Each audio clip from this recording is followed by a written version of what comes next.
যে দইটা রাখতে হয়েছে ওনার জন্যে, আমি তো কোনোদিনই পুরো দই খেতে পারি না, ওনার জন্য রাখতে হয়েছে। এটা কে খাবে? আরম্ভ হয়ে গেছে, কে খাবে? হ্যাঁ, হ্যাংলামি কর কর হ্যাংলামি। নিজের মিষ্টি খেলি, রসগোল্লা আনলো, রসগোল্লা খেলি, তারপরে আজ টক দই দিয়ে ভাত খেয়েছিস, তার মধ্যে এই দইটা মিষ্টি দই খেতে আছে? চ পেছন হাট, দেখুন খাচ্ছে কীরকম, চোখে নিমিষে শেষ সব। ইস, নিচে ফেললো, হয়ে গেছে।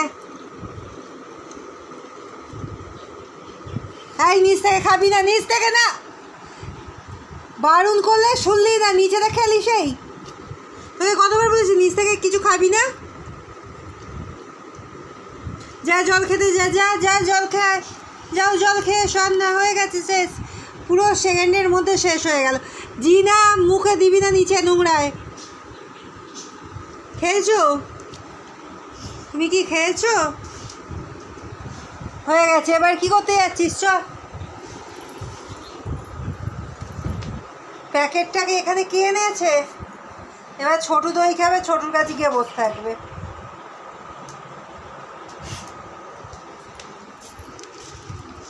ঘরটাকে নোংরা করে রেখে দিস, তাই না? এবার জল খা গিয়ে, জল খেয়ে দই খেয়ে শুয়ে আছে। দইটা সত্যিই খুব ভালো ছিল, তাই তো? দইটা খুব ভালোই ছিল বল। আমাকে একা কোনোদিন খেতে দিস না, তুই এমনভাবে তাকিয়ে থাকিস। ছোটোর কাছ থেকে একটুও পাবি না, এক আমার আর এক বুঝা, এই দুজনের থেকেই পাস শুধু। আমরা না দিয়ে তোকে খেতে পারি না। চ, একটু রেস্ট করি।